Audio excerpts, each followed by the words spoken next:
Dan pemirsa, pemerintah Sumatera Barat menerapkan pool test virus corona untuk 5 kabupaten dan kota di daerah tersebut. Pool test merupakan metode untuk mendeteksi ada atau tidaknya orang yang terpapar virus di suatu daerah. Dan saat ini kita sudah terhubung dengan Dr. Andani Eka Putra selaku Kepala Laboratorium Pusat Diagnostik dan Riset Penyakit Infeksi Fakultas Kedokteran Universitas Andalas. Selamat sore, Dok. Ya, selamat sore Mas. Iya, baik, kita bicara pool test ini menarik. Ada baru-baru ini kan ada 5 daerah di Sumbar ini melakukan metode pool test untuk mendeteksi nih COVID. Nah, ini kalau bicara sebelum kita bicara lebih detail, Dok. Kalau bicara pool test sendiri, bisa Anda jelaskan ini istilah baru atau seperti apa? Baik, terima kasih Mas. Jadi sebenarnya pool test itu bukan metode yang baru. Oke. Pool test itu adalah metode yang sudah lama. Saya rasa sudah berkembang sejak tahun 1943. Waktu itu digunakan untuk deteksi sifilis, chlamydia, kemudian GO dan sebagainya. Jadi metode itu sudah lama. Oke. Pertanyaannya adalah untuk apa kita lakukan pool test? Ya. Jadi pool test itu gunanya pool test itu bukan metode sampling, Oke. bukan metode epidemiologi, bukan. Pool test itu hanya teknik laboratorium. Jadi pool test itu teknik laboratorium. Bagaimana caranya kita memeriksa itu lebih efisien, lebih hemat waktu, hemat biaya. Oke. Nah ini dasarnya dari pool test. Jadi kalau saya katakan bahwa pool test bisa menentukan proporsi infeksi di satu daerah, tidak muncul prevalensi di situ, tidak muncul proporsi di situ. Oke. Nah pertanyaannya untuk apa kita lakukan pool test, kan gitu Mas. Nah pool test itu gunanya adalah untuk mencari orang yang masih terinfeksi pada satu daerah yang angka infeksinya kecil. Nah itu tujuannya itu. Oke. Jadi mencari orang yang terinfeksi di satu daerah yang angka infeksinya kecil. Artinya untuk memastikan apakah di daerah itu masih ada orang terinfeksi atau tidak. Oke. Dan pool test tidak pakai sampling. Oke. Ya artinya boleh pakai sampling, boleh tidak. Tapi kalau idealnya adalah semua populasi itu diperiksa. Semua populasi yang ada di satu daerah itu diperiksa. Oke. Ya. Baik, Dok, kalau bicara ini kan berarti tadi untuk daerah yang infeksinya kecil seperti itu. Nah, kriteria apa saja, Dok, yang bisa untuk satu daerah ya memang layak dilakukan pool test selain tadi infeksinya kecil? Nah, oke. Jadi yang harus kita pahami, pool test punya kelemahan itu dulu. Kelemahan utama pool test adalah dilusi, pengenceran. Jadi kalau saya katakan satu sampel individualnya, katakanlah jumlah virusnya 25, kemudian kita gabung menjadi satu tabung, pada akhirnya bisa hilang virusnya, sehingga tidak bisa kita deteksi. Jadi kita harus paham betul bahwa pada rasio berapa pool test ini masih bisa digunakan. Nah, kita sudah melakukan penelitian skala laboratorium, jadi satu sampel yang positif kita gabung dengan sampel yang negatif. Kemudian kita lakukan serial, ya, pool test secara serial, sehingga kita akhirnya mendapatkan kesimpulan bahwa secara yang paling aman itu rasio untuk pool test itu adalah 1:32. Itu yang paling aman. Jadi tidak ada masalah kriteria. Kriteria utama hanya satu saja, bahwa daerah tersebut harus daerah yang tingkat infeksinya rendah. Hanya itu kriteria. Kalau populasinya tinggi, kita akan kesulitan nanti, karena kita harus men-trace di atas sehingga dapat individu mana yang terinfeksi. Jadi dengan kata lain kalau daerahnya ini padat dan lebih tadi populasinya lebih besar gitu akan sulit untuk menerapkan pool test ini. Populasi terinfeksinya besar. Oke. Jadi populasi terinfeksinya besar. Nah, kalau ini yang kecil seperti yang di 5 daerah Sumbar ini memang layak untuk pool test dan hasilnya tadi ya Doknya bahwa ada negatif seperti itu. Jadi ya betul. Oke. Nah, kalau silakan. Tapi hasil dari 5 daerah itu tidak bisa kita justifikasi untuk semua daerah. Karena pada penelitian kemarin kita hanya melakukan pemeriksaan pada kelompok risiko tinggi. Pada kelompok berisiko ODP, OTG, dan BPT.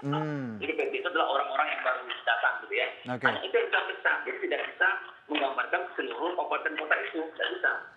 Tapi kalau kita di Sumatera Barat, saya usulkan Pak Gubernur, nanti pada kondisi yang sudah cukup ideal ya, kita akan lakukan full test dengan skala yang lebih besar, tapi dikombinasikan dengan prinsip-prinsip epidemiologi, dengan metode penelitian yang benar. Gitu. Dok, kalau tadi Anda menyebutkan tidak bisa menentukan tadi secara keseluruhan seperti itu.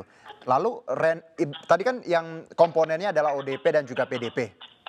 Dan ada OTG, iya. OTG dan Oh, PPT. tanpa gejala, baik. Ini kan random, Dok. Jadi lalu ibaratnya ini tes awal atau seperti apa sih, Dok? Kalau Anda tadi menyebutkan bahwa walaupun ini tesnya negatif tapi tidak bisa menyimpulkan keadaan satu daerah tersebut. Ini saya katakan tadi, tujuan daripada proses bukan menghitung prevalensi di satu daerah, Oke. bukan menghitung proporsi di satu daerah. Jadi full test itu untuk mencari siapa yang masih terinfeksi pada suatu daerah yang angka infeksinya kecil. Oke. Jadi mencari Mencari ya, mencari. Oke. Ya. Oke, baik. Nah, kalau bicara pool test sendiri berarti bukan satu tools atau metode untuk satu daerah itu bebas PSBB atau berakhirnya PSBB dong, Dok. Tidak bisa seperti itu. Ya, jadi begini. Kalau full test ini kita kombinasikan dengan teknik metode riset epidemiologi, Oke. kita kombinasikan ya, itu bisa. Saya contoh gini ya. Misalnya suatu daerah itu kita tahu sekarang angka COVID positifnya sudah sangat rendah, Baik. sangat kecil. Oke. Kemudian kita lakukan suatu riset epidemiologi di situ, ya. Katakanlah penduduk daerah itu 500.000 orang. Kita lakukan riset epidemiologi, kita hitung berapa sampel yang dibutuhkan. Oke. Setelah kita dapatkan sampel yang kita butuhkan, kemudian kan misalnya kita dapat butuh sampel sekitar katakanlah 5.000 misalnya. Oke. Kita dapat sampai 5.000. 5.000. Nah, dengan sampai 5.000 ini, kalau kita lakukan secara manual, ini kan sangat sulit sekali. Oke. Ya kan, sangat sulit. Maka kita lakukan full test untuk menghitung ya yang 5.000 tadi. Sehingga kita tidak perlu memeriksa sampai 5.000-nya. Nah, keuntungan kita mengkombinasikan antara metodologi riset epidemiologi di populasi yang dikombinasikan dengan full test ada dua. Yang pertama, kita tahu berapa prevalensi yang terinfeksi, yang masih terinfeksi di daerah tersebut. Oke. Yang kedua, kita tahu siapa orang yang terinfeksi tersebut. Nah, gitu. Oke. Dok, kalau bicara efektivitas pool test ini, seberapa efektif ini untuk tadi menekan penyebaran COVID di daerah yang memang masih sangat minim yang terinfeksi? Oke. Jadi begini ya, jadi prinsip pertama dalam penanganan wabah itu adalah memutus rantai penularan. Oke. Artinya dengan cara mengidentifikasi sebanyak-banyaknya orang-orang yang berpotensi sebagai penular. Itu kan penting dulu. Oke. Supaya bahasa kita sama ya.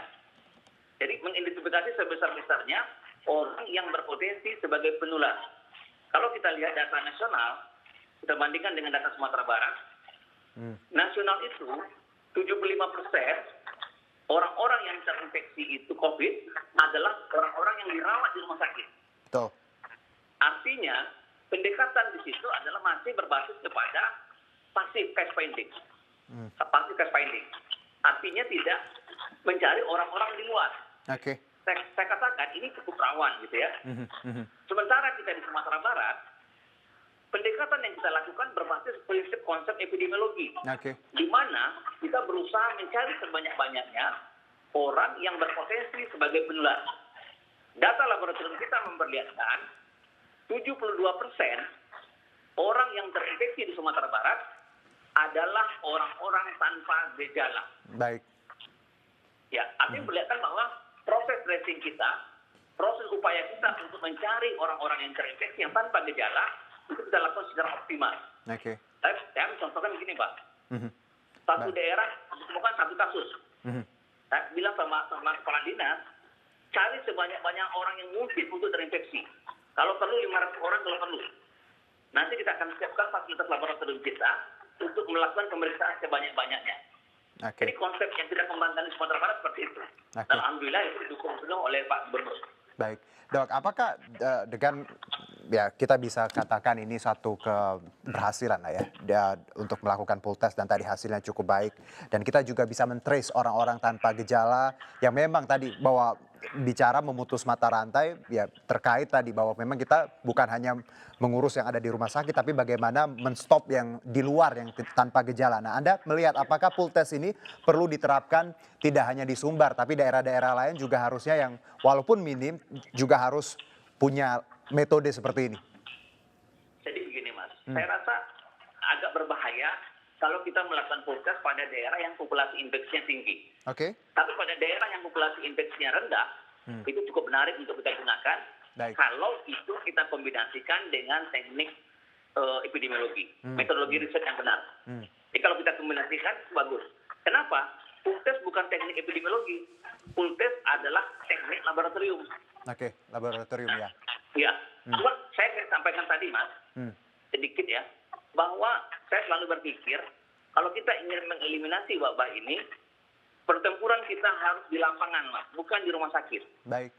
Jadi pertempuran di lapangan dengan cara memutus, mendeteksi, mencari, mengisolasi orang-orang yang berisiko sebagai sumber penyebar. Itu yang penting, Mas. Oke. Dok, sedikit mungkin kalau bicara langkah yang sudah diambil pemerintah saat ini, kita tahu bahwa banyak sekali kebijakan terkait PSBB dan termasuk juga larangan mudik lalu dianulir dengan moda transportasi yang dibuka mulai hari ini, walaupun kita belum tahu kejelasannya seperti apa, Dok. Anda melihat, Anda pesimis atau optimis dengan semua ini, Dok, untuk kita segera berakhir COVID? Jadi gini, Mas ya, saya akademisi, Oke. ya. Saya kerja di rumah sakit. Saya tidak terlalu tertarik kita bicara masalah-masalah yang berbau politis. Yang pertama. Yang kedua yang saya sampaikan, PSBB bagus untuk mengeliminasi, itu bagus ya. Cuma masalahnya adalah apakah fondasi ekonomi kita siap untuk itu. Kalau dilakukan jangka panjang, apakah masyarakat kita siap? Maka saya katakan di Sumatera Barat sama Pak Gubernur, kami bersedia berpacu Pak di laboratorium untuk secepatnya, sebanyak-banyaknya melakukan pemeriksaan. Staf saya di lapor Mas untuk mengejarkan ini itu bekerja dari jam 5:30 subuh sampai jam 3:30 subuh. Sudah hampir 24 jam kita bekerja. Dengan hanya alat yang masih terbatas, kita bisa menyelesaikan maksimal sampai 560 sampel per hari. Nah, itu bagian proses kita Mas. Kita tidak berpikir masalah-masalah lain, tapi pikiran kita adalah bagaimana semua labor itu harus berpikir sama. Jangan puas hanya memeriksa hasil yang ditemukan dari rumah sakit. Tapi lihatlah di lapangan. Tangkap semua lapangan itu. Periksa semua sampel dari lapangan. Itu yang paling penting. Itu Mas, paling penting. Baik Dok, terima kasih Dok atas waktunya. Oke. Ya, selamat berpuasa dan selamat bertugas kembali. Ya, sama-sama. Terima kasih. Ya. Assalamualaikum warahmatullahi wabarakatuh. Waalaikumsalam.